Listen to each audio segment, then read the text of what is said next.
गीता अध्याय 15 के श्लोक 16-17 में 3 प्रभु बताए हैं।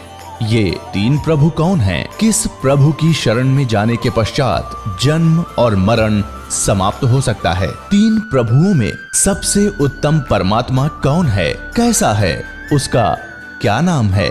इन सभी गूढ़ रहस्यों को जानने के लिए अवश्य सुनिए जगत गुरु तत्वदर्शी संत रामपाल जी महाराज के अमृत वचन। तो पुण्यात्मा, आप जी का सौभाग्य है कि काल के दूतों ने परमात्मा के इस अनमोल धन को पाताल में डाल रखा था। यानी ये समझ लो कूड़े के ढेर में घना नीचे दबा रखा था। अब दास पे कृपा हुई, रजा मालिक कबीर भगवान का साथ दास के साथ है, तो अब ये धन आपके रूबरू हो पाया है। इतने संघर्ष के बाद सन 1994 में दास को परमात्मा ने आदेश दिया था, गुरुदेव ने, दीक्षा उपदेश और सत्संग करने का।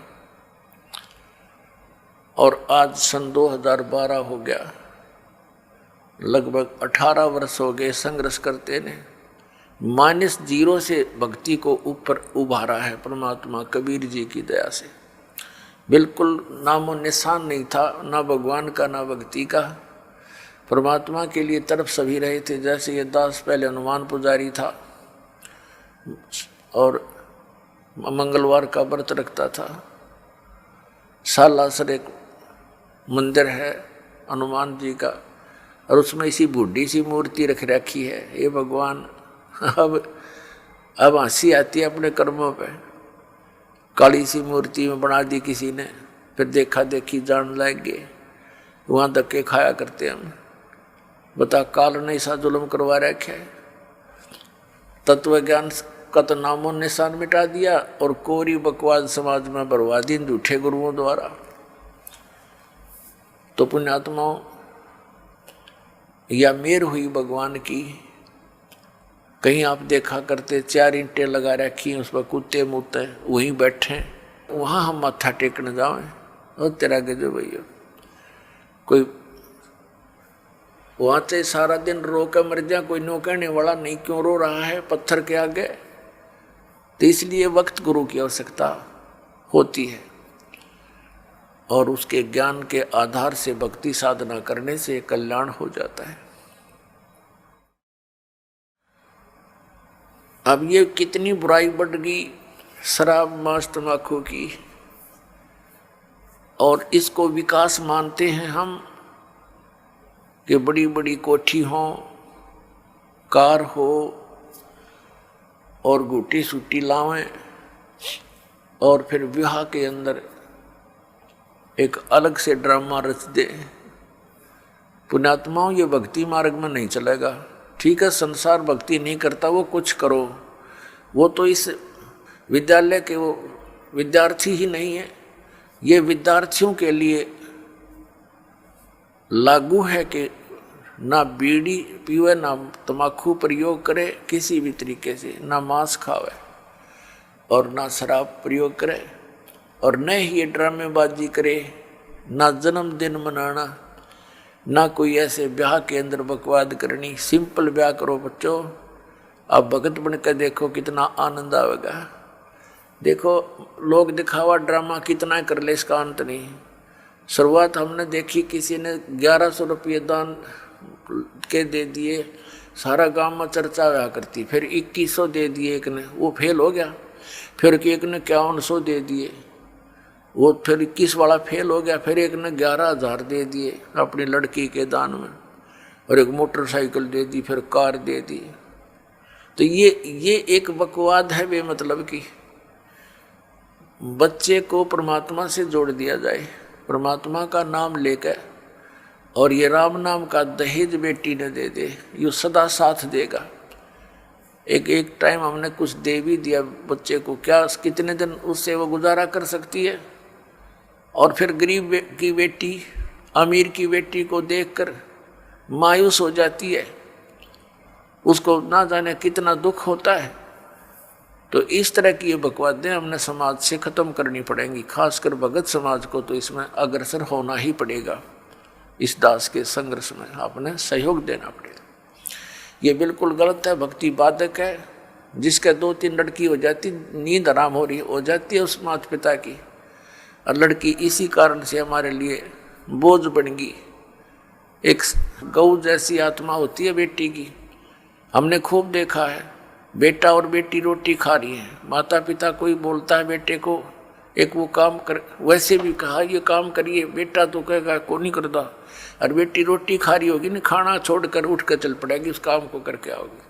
अब ये हमें बोझ क्यों बनाई? अपने ड्रामाबाजी से, अपनी बकवादों से, दहेज के कारण।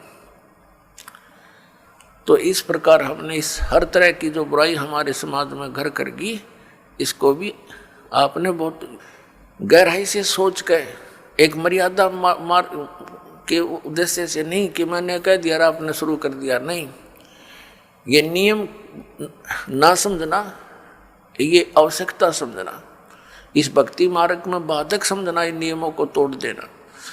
तो इस प्रकार से हम भक्ति हमारी अधिक होएगी। फिर अपनात्मा हमने परमात्मा पाने के लिए जो भी कुछ आदेश होता है गुरु जी का, वो करना ही चाहिए, क्योंकि गुरुदेव को मालूम होता है, वो मास्टर होता है इस मार्ग का। और विद्यार्थी, और जैसे डॉक्टर के पास जाता मरीज, तो सही डॉक्टर होगा तो वो कांटे की बात करा करे और सही दवाई देगा। उसमें जो भी मर्यादा यानी परहेज बताए जा, तो उस रोगी को आजीवन करने पड़ते हैं, तभी वो सफल होता है, रोग नाश होता है। तो हमारे जन्म मृत्यु का दीर्घ रोग लगा हुआ है, इसका नाश इस दास के बताए मार्ग से होगा। दास वही मार्ग बता रहा है जो परमात्मा ने स्वयं आकर के बताया था। ये गॉड गिवन है, ये किसी के लोक वेद नहीं है, किसी आम व्यक्ति का बताया हुआ ज्ञान नहीं। और यही प्रमाण हमारे सदग्रंथों में है, जिन सदग्रंथों को हम सिरोधार्य मानते रहे। तो फिर भक्ति में देर नहीं लगेगी, आपको विश्वास होने में देरी हो रही है, और कि ये दास जो भक्ति बता रहा है वो सही है, श्रेष्ठ है, शास्त्र अनुकूल है। ये प्रमाण करने के लिए कि ये भक्ति सही है, और परमेश्वर परम पूज्य कबीर जी हैं जो जुल्हा रूप में, धानक रूप में बनारस में आए थे, ये प्रमाणित करने के लिए ये ढेर सारे आपको प्रमाण दिखाने पड़ते हैं। और कुछ दिनों के बाद फिर ये आवश्यकता नहीं पड़ेगी इन प्रमाणों की, क्योंकि आप एक दूसरे को बताओगे कि ऐसा है, फिर ये एकदम सबको स्वीकार्य हो जाएगा। अभी तक तो किसी ने देखे नहीं, खोल के वेद देखी ना, गीता पढ़ी थी, समझी नहीं गीता जी में क्या लिखा है, पुराणों में क्या लिखा है, हम पढ़ते थे लेकिन समझ नहीं सके। अब हम समझन जोगे हो गए, अरीब खूब देखेंगे, कति दृढ़ होकर कहेंगे कि सचमुच कबीर इज गॉड, कबीर परमात्मा है, और यही भक्ति सही है, यही मंत्र श्रेष्ठ है, और सब बकवाद है। तो फिर आपसे सुनकर अन्य व्यक्ति भी इस बात पर विचार करेंगे, और कोई प्रमाणित कराना चाहेगा तो सदग्रंथ हमारे पास है, आप खुद भी उनका विश्वास दृढ़ करोगे।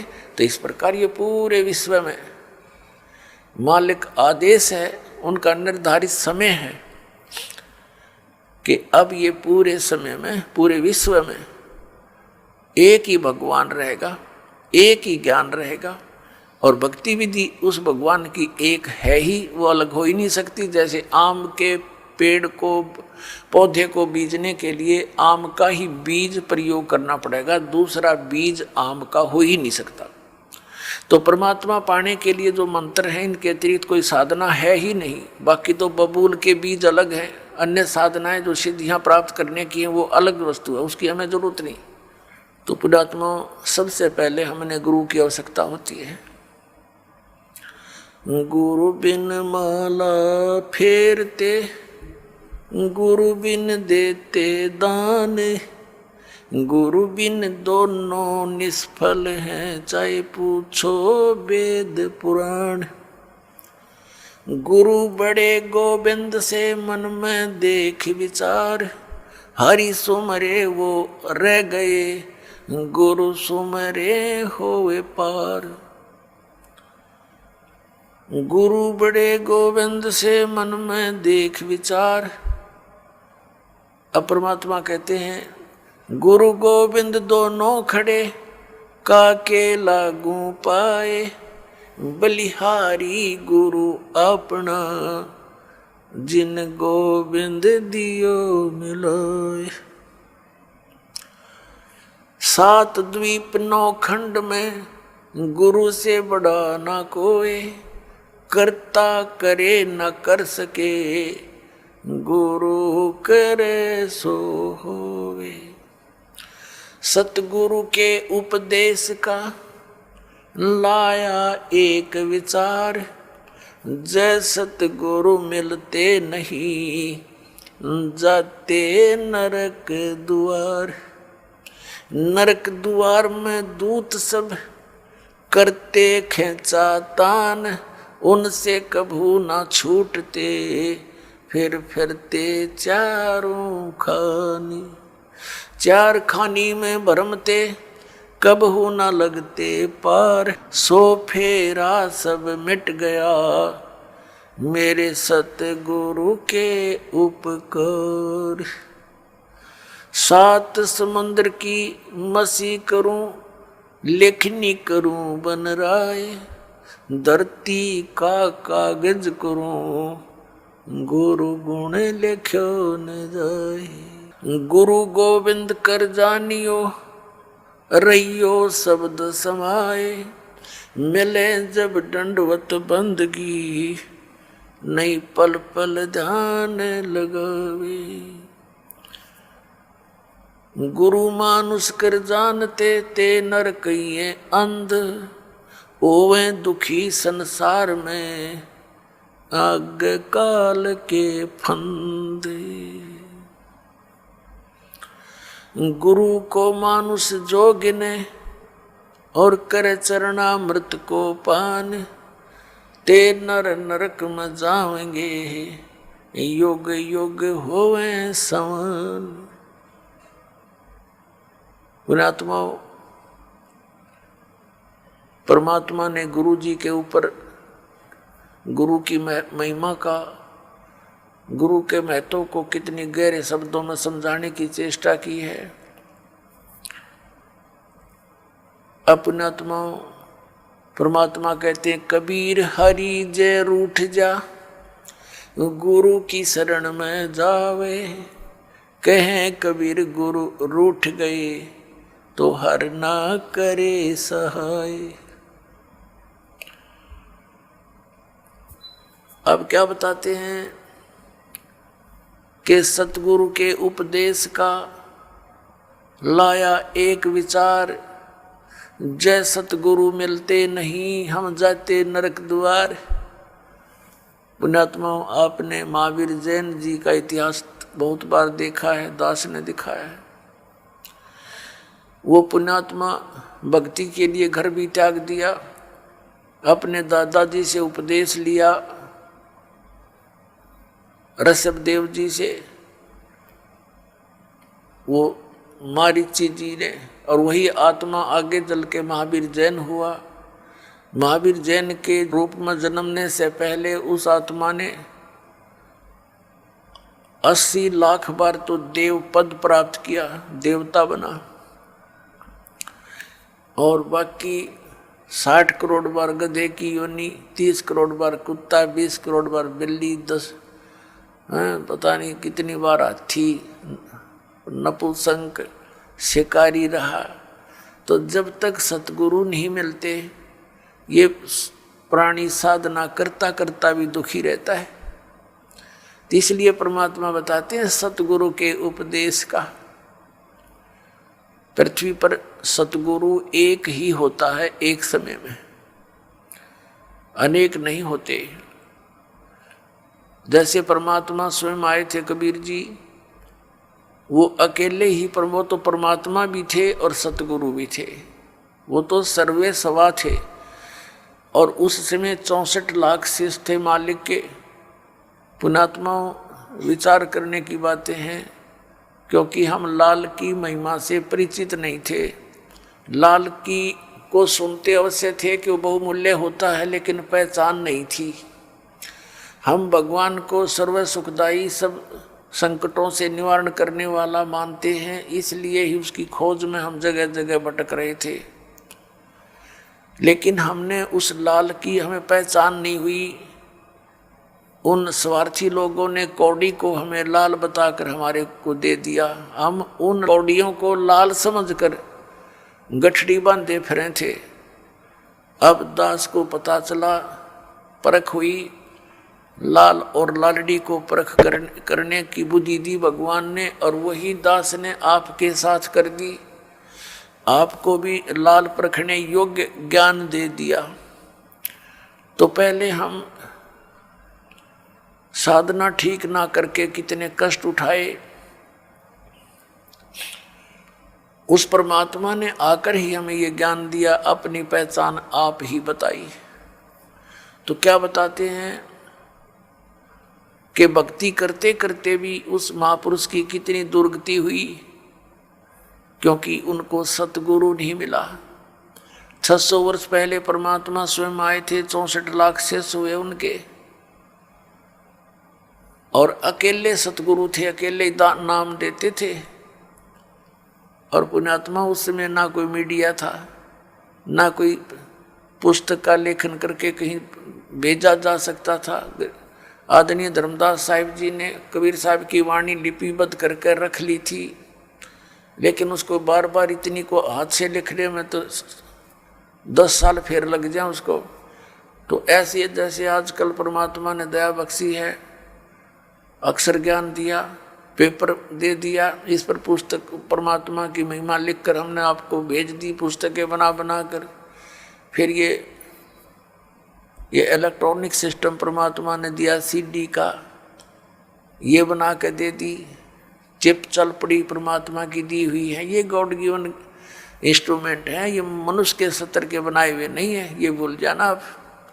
ये मनुष्य 4 युगों में यही था, एक रेडू के अंदर और 6 खच्चर जोड़ कर रथ बना के घसीटे आंडा करते, अरीवीसी कार बना ली, हवाई जहाज बना दी, और ये इंटरनेट बनवा दिए। ये परमात्मा के दिए हुए हैं, और इस काल ने इनका दुरुपयोग शुरू करवा दिया। इसमें फिल्म देखें, नाचे कूदे, समाज दूना बिगड़ गया। लेकिन अब शुद्ध रहेगा। यहाँ पर कोई भी पदार्थ है, उसके गुण अवगुण दोनों चले, लेकिन हम अवगुणों को त्याग कर गुणों को ग्रहण करेंगे, हमें ज्ञान हो जाएगा। तो कहने का भाव यह कि 64 लाख शेष होना उस समय एक धानक के, जुलाहे के, ये कोई बालकों का खेल नहीं है, जिसको हम एक शूद्र कहते थे। एक कवि तक करके कवि कह के सीमित कर दिया था, फाइनल को क्लोज कर दी थी उनकी फाइल को। अब वह फाइल फिर खुली उस भगवान की। वो परमात्मा है, हमारे पिता हैं। तो सतगुरु एक ही होता है। तो वो परमात्मा स्वयं सतगुरु भी थे और वो परमेश्वर भी हैं। सतगुरु की भूमिका भी उन्होंने की, वो जगत गुरु भी वही हैं। और फिर उनका कृपा पात्र, उन्हीं के ज्ञान से युक्त, उनके आदेश अनुसार फिर सतगुरु वही भेजते हैं। तो उस परमात्मा ने स्वयं कहा कि गरीबदास जी वाले पंथ में, 12वें पंथ में आगे चल के मैं स्वयं आऊँगा और धर्मदास इस सारे अज्ञान को हटाऊँगा। अब परमात्मा ने हो सकता है दास को किस इस योग्य देखा होगा, तो अपने कुत्ते को छोड़ दिया भौंकने के लिए, अपने बच्चों को, धनियों को जगाने के लिए। तो ये परमात्मा का किया हुआ काम है, आम जनसाधारण का ना समझना बच्चों, और इसका लाभ उठाओ। आप भी उठाओ, औरों को भी जगाओ जो गहरी नींद में सोए पड़े हैं और काल के दूतां के फंसे पड़े हैं, प्यार के साथ। क्योंकि काल ने कहा था कि ऐसे उल्टे रंग में रंग दूंगा, जब तुम्हारा मोक्ष समय आवेगा कलयुग में, उससे पहले सब नकली पंथ चला दूंगा तेरे नाम से, कबीर नाम से और सतलोक सचखंड के नाम से, और उनमें इतना अज्ञान ठोक दूंगा। तेरा संदेश वाहक जब आएगा तब तक तो वो वकील बन जाएंगे उस अज्ञान के और कतई नहीं मानेंगे। परमात्मा ने कहा था कि हमें मनाना आता है, उसमें शिक्षित करूंगा। परमात्मा ने कहा था, उसमें सोचा, बता दिया था धर्मदास को कि अभी तू चुप रहना, इसको जिक्र ना करना। सबको शिक्षित किया दाता ने। ये इंटरनेट प्रोजेक्टर बनवा दिए, दूर बैठे आप देख सकते हो क्या बोला जा रहा है, क्या लिखा है सदग्रंथों में। सामूहिक तौर पर सीडी के माध्यम से, टीवी के माध्यम से। तो ये परमात्मा का किया हुआ कार्य है। और पहले परमात्मा स्वयं एक दिन में हजार हजार जगह प्रकट हो जाते थे, क्यों तो भगवान है, वो तो जो चाहे सो कर सकते हैं। तो इस प्रकार परमात्मा ने हमें जगाया, सत्य ज्ञान दिया, वही दिया हुआ ज्ञान आज दास आपके समक्ष रख रहा। तो प्रसंग चल रहा है कि सतगुरु के उपदेश का लाया एक विचार, जय सतगुरु मिलते नहीं हम जाते नरक द्वार। पुण्यात्मा, इन वचनों को गणी गहराई तो सुना करो, इनको हृदय में जाने दो कानों के माध्यम से। जब तक बच्चा दवाई को अंदर नहीं जाने देगा वो काम के करेगी, होठों पर ही डाल दे, बार थूक देता है, सुनता नहीं है। तो इनको बहुत गहराई से सत्संग के समय तो आप एकाग्रचित हो जाया करो और परमात्मा के इन वचनों पर गहराई से सोचा करो। अब क्या बताया भगवान ने कि जय सतगुरु मिलते नहीं जाते नरक द्वार। सतगुरु के उपदेश का लाया एक विचार, और जय सतगुरु मिलते नहीं हम जाते नरक द्वार। नरक द्वार में दूत सब फिर करते खेचा तान, उनसे कबू ना छूटते फिर फरते चारों खान। पुण्यात्मा, जब ये भक्तिहीन प्राणी यहाँ से जाता है, यम के दूत इसको पकड़ कर ले जाते हैं, धर्मराज के सामने खड़ा कर दिया जाता है, न्यायाधीश के सामने। वहाँ ये नहीं कह सकता कि मैंने ऐसा नहीं किया, मैंने ऐसा नहीं किया। वहाँ झूठ नहीं चलेगी, वहाँ तो आपकी फिल्म स्टार्ट हो जाएगी, सीडी ऑन हो जाएगी आपके समक्ष सामने। क्योंकि जो कर्म हम करते हैं, सोचते भी हैं, उसकी भी एक फोटोकॉपी भगवान के दरबार में जाती है और वहाँ जाते ही उसको ऑन कर दिया जाता है। अब जैसे आप जी भक्तों को, भाई बहनों को कहते हो, रिश्तेदारों को या कोई मित्र पड़ोस पड़ोस में मिल जाते हैं, उनको भी समझाते हो भक्ति कर लो, परमात्मा का नाम ले लो। तो अब तो उनके पास समय नहीं है, क्योंकि उनको ज्ञान नहीं है। फिर वो जब वहाँ दरबार में खड़ा होगा तो ये एक पली लगाता है भगवान के आगे, एक बहाना खोजता है कि परमात्मा मुझे पता नहीं चला, हमने तो इतना ज्ञान हुआ था, अपना काम करो, बच्चों का पालन पोषण करो। तो उसमें परमात्मा वो सीडी चला देगा, कोई भक्त उससे कह रहा होगा कि चलो चलेंगे सत्संग में, और वो बकवाद कर रहा होगा, मना कर रहा होगा, सौ बहाने मिला रहा होगा। फिर परमात्मा कहेगा, देख इस भक्त ने, इस बहन ने, इस बेटी ने तेरे से क्या कहा था, और तू झूठ बोलता है कि मेरे को पता नहीं चला। तब ये क्या कहता है भगवान, गलती होगी, क्षमा कर दो। परमात्मा कहता है, भाई गलती का मानने का कोई फायदा को नहीं है, अब तो नरक में जाना ही पड़ेगा। और फिर कभी तुझे मानव शरीर मिले तो फिर ट्राई करना। तो पुण्यात्माओं, ये धर्मराज के दरबार में जो प्राणी जाता है, उसके बाद इसको नरक में डाला जाता है। और वहाँ तो लाखों की संख्या में, हजारों की संख्या में पशुओं की तरह चारों तरफ से यम के दूत, जो समझ लो हाथों में भाले, क्योंकि वो शरीर ऐसा है, उसमें पीड़ा घनी होती है और उसमें मरता नहीं प्राणी, पीड़ा ज़्यादा होती है। तो उसमें सीधे भाले ठोकें, आँखों में मारेंगे न सीधे, और ऐसे जैसा भी हाथ में आओ उतना लठ मारते हैं और उनको ज़बरदस्ती नरक में ठोक देते हैं, धक्के मार मार के। वो उल्टे बाजू उनके लठ मारे और जैसे पशु को फाटक में रोकते हैं, ऐसा ठोक दिया जाता है। तो यहाँ क्या बताते पुण्यात्मा, हम भक्ति से घने दूर हो गए, अध्यात्म ज्ञान आसपास भी नहीं रहा, हमें डर नहीं रहा इन बातों का। इन बातों को हम ऊट पटांग सी मानते हैं, इन अज्ञानियों के ज्ञानों को सुन सुन कर अज्ञान को, कि भगवान कहीं, नरक कहीं नहीं है, यही स्वर्ग है, यही नरक है। अरे इतने बड़े बड़े ग्रंथ लिखे हैं, महापुरुषों ने आँखों देख कर बताए हैं, उनको हम अपनी सोच से झूठा कैसे कर देंगे? करेंगे तो करे रहेंगे, लेकिन सच्चाई हमारे कहने से मिट नहीं सकती।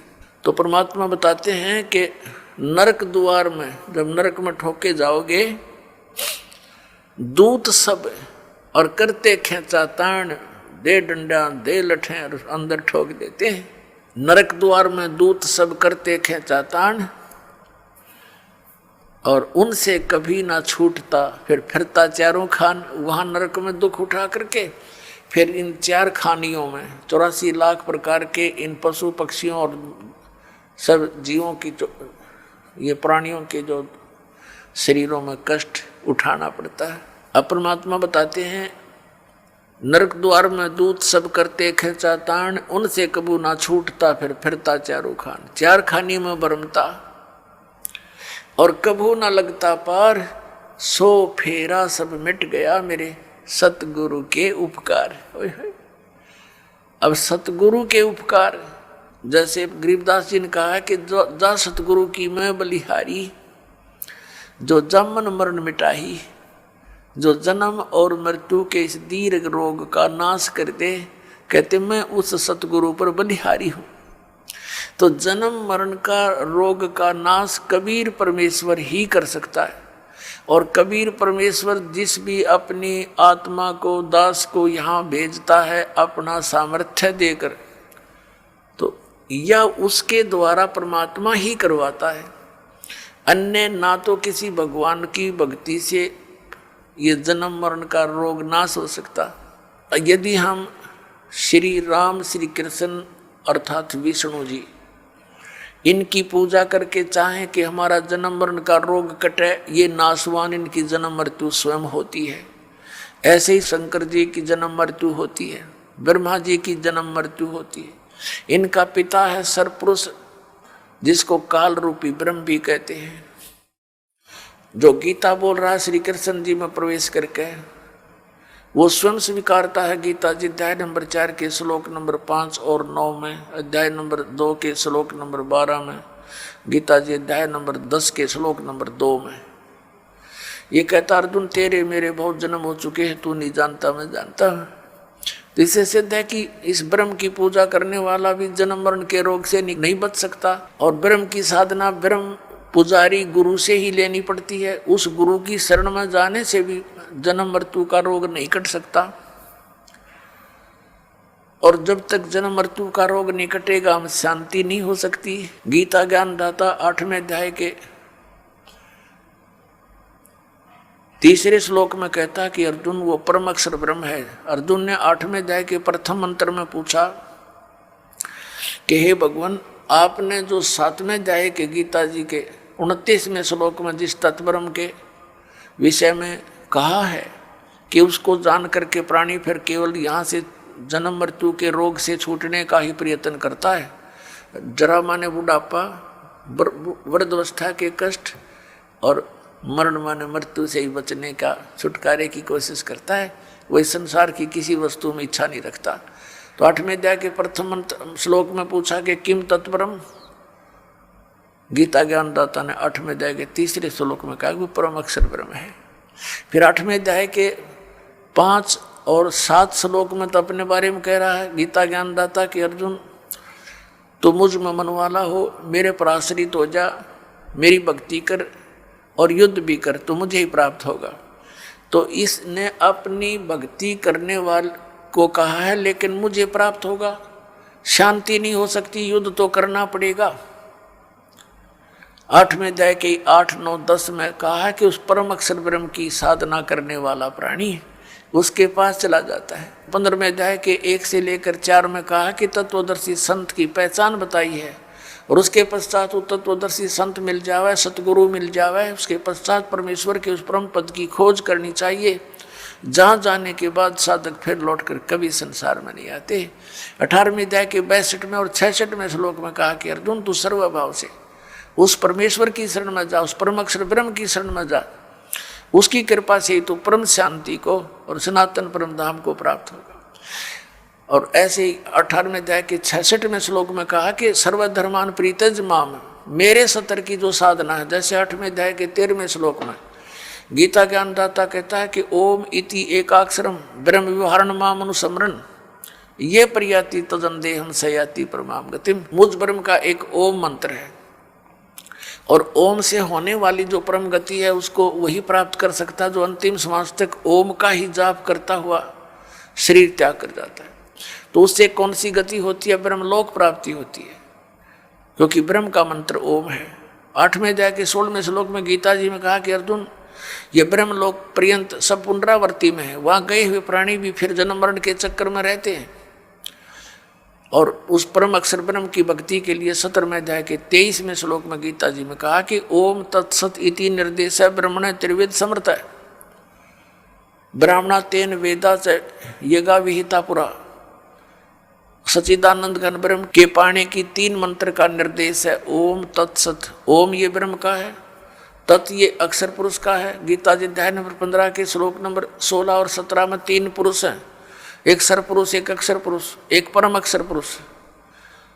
जो परम अक्षर पुरुष है वो सबसे श्रेष्ठ है और वही वास्तव में विनाशी है।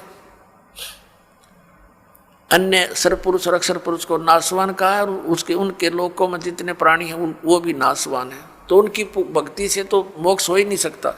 अब श्रीमद् भगवद गीता अध्याय नंबर 17 के श्लोक नंबर 23 में ओम तो ब्रह्म का जाप सर पुरुष का, और तत् ये सांकेतिक है, ये अक्षर पुरुष का, और जो सत शब्द है वो भी सांकेतिक है। इसको सार नाम भी कहते हैं, इसको आदि नाम भी कहते हैं, वो है परम अक्षर ब्रह्म का। तो इन तीनों मंत्रों की मजदूरी से, इन तीनों मंत्रों की साधना से हम भगवान प्राप्त कर सकते हैं, उस मोक्ष सफल प्राप्त कर सकते हैं, वो सुख प्राप्त कर सकते हैं जिसके विषय में वर्णन किया गया है। अब जैसे हम हैंडपंप लगाते हैं तो हैंडपंप में हम बोकी मारते हैं, तो ये बोकी और हैंडपंप ये हमारा उपास्य नहीं है, लेकिन इस तरीके के बिना वो उपास्य वस्तु नहीं मिल सकती, वांछित वस्तु नहीं मिल सकती, जल नहीं मिल सकता। तो ये पूजा नहीं कर रहे हम तो वो साधन अपनाया है जिससे वो जल मिल जाए। तो ये जो मंत्र हैं ओमकार, ये दूसरे 2 सांकेतिक हैं, ये कोई हम पूजा नहीं कर रहे, हम उस अपनी वांछित वस्तु के पाने के लिए साधन अपनाए हैं, ये साधनाएं हैं। तो ये साधना है उस परम अक्षर ब्रह्म के पाने की। जैसे सतनाम का 2 अक्षर का मंत्र है, एक ओम एक तत्। जैसे आदरणीय नानक साहिब जी की जन्म साखी के अंदर समुद्र की साखी में ये प्रमाण है उन 2 अक्षर के मंत्र का। दास अभी बोल के नहीं बताएगा। तो इन दोनों मंत्रों का जाप किया जाता श्वास उश्वास से। जैसे हमने जल निकालना है जल, तो उसके लिए हैंडपंप लगाएंगे, तो पहले बोकी मारेंगे, मिट्टी बाहर फेंकेंगे, बोकी मारेंगे, फिर बाहर निकालेंगे और पाइप नीचे छोड़ देंगे। यो काम है समझो सतनाम का। 2 अक्षर की बोकी चलेगी श्वास उश्वास से।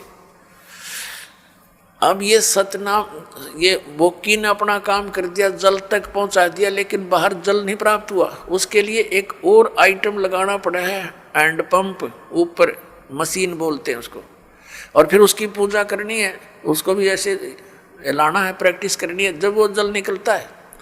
तो ऐसे ही केवल सतनाम प्राप्ति से भी मोक्ष नहीं, सार नाम नहीं मिलाता है, वो जल मिले नहीं।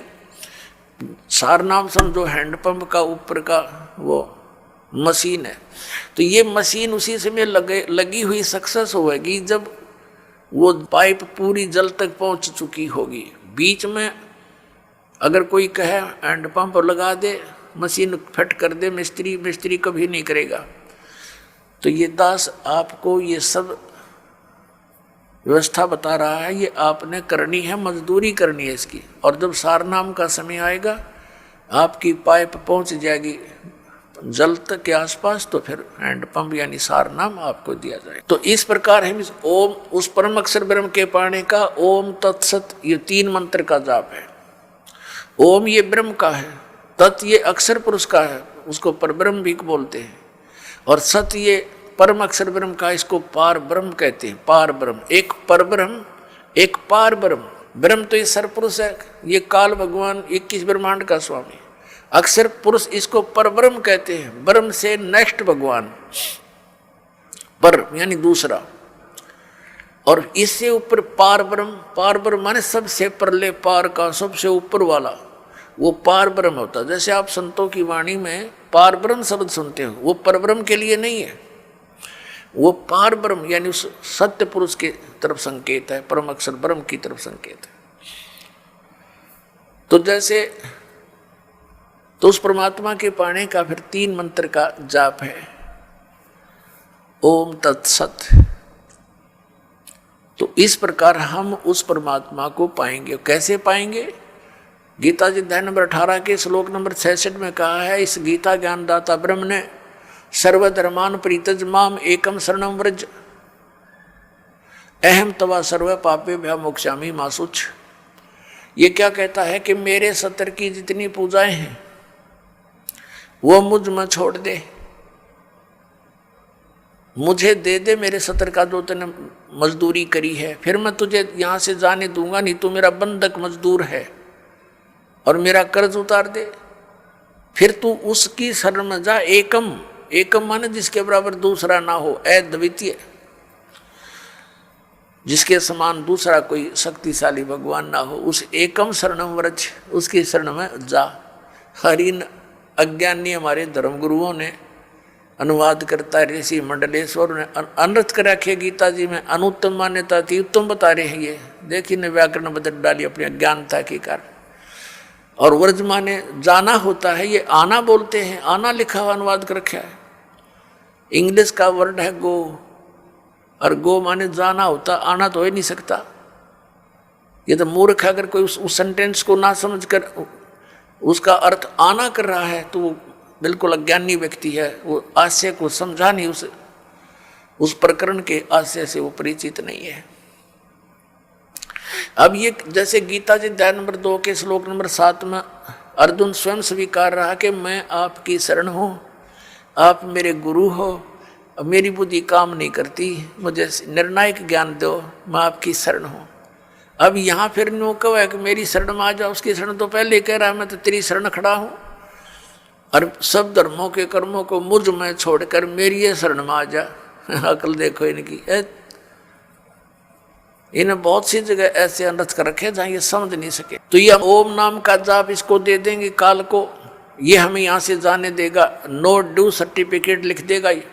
लेकिन ये तब लिखेगा जब गुरु साथ होगा, नहीं तो आपको बहका करके यहीं अपने नकली सतलोक, नकली अलखलोक, अगमलोक, इसने ब्रह्मलोक में बना रखे हैं धोखा देने के लिए, वहाँ पटक देगा ठाक है, और वहाँ जीवन बर्बाद करा के कितने युगों के बाद फिर जमीन पर पटकेगा, सारा काम रह गया बना बनाया। तो सतगुरु की आवश्यकता आपके साथ रहेगी अंतिम सांस तक। तो जैसे अब प्रसंग चला है कि हम ओम नाम का जाप इसको दे देंगे, और फिर हमने 7 संग ब्रह्मंडों को पार करके जाना है इस अक्षर पुरुष के पर ब्रह्म के 7 संग ब्रह्मंडों को, उसके लोक से जाने का किराया देना है। इसका वो तत्व मंत्र जो आपको देते हैं वो उसके किराया देना है, उस वहाँ से फिर वो जाने के लिए हमें ये समझ लो टोल टैक्स समझ लो, ये उसका अक्षर पुरुष के लोकों से पार होने का। और तीसरा जो मंत्र है वो सतलोक में स्थायी स्थान प्रदान कराएगा, जो आदि नाम है, सार नाम है। तो पुण्यात्मा गीता जी अध्याय नंबर 8 के श्लोक नंबर 8, 9, 10 में गीता ज्ञानदाता कहता है कि उस परम अक्षर ब्रह्म की साधना करेगा तो उसको प्राप्त होगा। उसकी साधना का मंत्र ये बताई दिया, ओम तत्सत नथिंग एल्स इति निर्देश है, बस यही निर्देश है। निर्देश का mean final direction, nothing else. और गीता जी में ना हरे राम हरे कृष्ण, ओम नमः शिवाय, ओम भगवते वासुदेव नमः, ये इस तरह की कोई मंत्र नहीं है। और जो श्रीमद् भगवत गीता में वे ऑफ वर्शिप नहीं है, पूजा का मार्ग नहीं है, उसको जो करता है तो वो शास्त्र विधि को त्याग कर मनमाना आचरण कर रहा है। अब प्रसंग आता पुण्यात्माओं, जो शास्त्र विधि को त्याग कर मनमाना आचरण करते हैं उनको न तो सुख हो न उनकी गति हो, बताओ, और न ही उनकी कोई कार्य सिद्धि हो। तो फिर इसीलिए तो हम भक्ति करते हैं, और वो तीनों व्यर्थ, तो साधना के करने का कोई लाभ नहीं। इसी कारण से हम नास्तिकता की तरफ चल पड़े। भगवान को खोजते खोजते हम हार थक चुके हैं, अंत में हमने घुटी सूटी का सहारा ले लिया, चोरी ठगी करके हम सेठ साहूकार बनने की चेष्टा कर रहे हैं, वो दूने दुख उठा लेते हैं, पाप इकट्ठे कर लेते हैं। तो इस प्रकार इस ज्ञान से हमें ये विष दिखाई देगा। परमात्मा कहते हैं जैसा दर्द आपना हो ऐसा दान बराने। पुण्यात्मा हो, आप किसी ऑफिस में जाते हैं, दयाहीन प्राणी हो गए, उनको दर्द नहीं दिखाई देता कि कहाँ से आया है ये व्यक्ति, भूखा प्यासा है, उनको केवल अपना बकवाद उद्देश्य उनका उल्लू सीधा हो जाता है, तो वो आपका कार्य करेंगे ना, तो कति नहीं करें। चौड़नी चाहिए उन्हें पहले। अब दास जब नौकरी लगा 1977 में, तो उसमें कोई एक आध अधिकारी के ऊपर उंगली टिका करती कि वो भ्रष्ट है, बाकी सब ठीक थे। अब एक आध अधिकारी कर्मचारी रह रहा, उस पर उंगली टेके यूँ ठीक है, बाकी सब एक जैसे हो गए। तो यह क्यों बिजली गिर गई? अज्ञान से। पहले डरते थे भगवान से, भगवान का भय निकल गया और विष खाने लग गए, हाहाकार मच गई। एक शहर में देख लो डॉक्टर है भगवान, दुनिया भर के वैद्य डॉक्टरों की दुकान खुल गई। मेडिकल में जाकर देख लो, किसी में खचाखच भरे पड़े हैं, उधर पाप इकट्ठे करें, वहाँ भोगे पड़े पड़े। यही परमात्मा कहते हैं जीवित जग में जूती पड़े फिर जम तोड़े छाती। हाँ, जीवित यहाँ पर माटी होगी, राग यम के दूध गढ़ेंगे, वो नारी दुख तुम्हारे ऊपर। तो इस विष ने कौन खाओगा जब ज्ञान हो जाएगा? तो ये कारण क्यों हो गया? क्योंकि हम भगवान के विधान से अपरिचित होकर पाप कर रहे हैं। अब छोटे छोटे बच्चों को दास देखता है, बड़ी खुशी होती है। वो कहता जी मैंने ऐसे बेड़ी उठा कर दे दी गलती से, और रोता है मेरा नाम खंड हो गया। तो पुण्यात्मा, ये समाज तैयार होगा क्या? ये बच्चे बुराई करेंगे आगे चल के? ये ऐसा सोच समाज तैयार हो जाएगा, इनको देख देख और आदमी भी, दूसरे भी इनका अनुसरण करेंगे। एक छोटे छोटे बालक ऐसे नेक नीति से रह रहे हैं। एक छोटा सा बच्चा, उसको 100 का नोट मिल गया, गली में पड़ा था, आते उसने अपनी माँ को दिया कि वहाँ पड़ा था। उसकी माँ ने कहा नहीं बेटा, इसको हम नहीं प्रयोग करेंगे, इसको उठा के यहाँ दान पात्र में डाल दिया। तो और नहीं तो पहले तो जब ज्ञान ना होता, माँ सबसे पहले जेब में डाले। पहले तो बच्चा ना घर लेकर आवा, कह पता नहीं कहाँ उड़ा, उसकी टॉफी खावे, रोरन खवावे फिर। तो इस प्रकार परमात्मा के इस ज्ञान से ऐसे रंगे जाओगे आप, सपने में भी नहीं गलती कर सकते। और माया की आवश्यकता होगी तो भगवान दूर नहीं, ये सत्य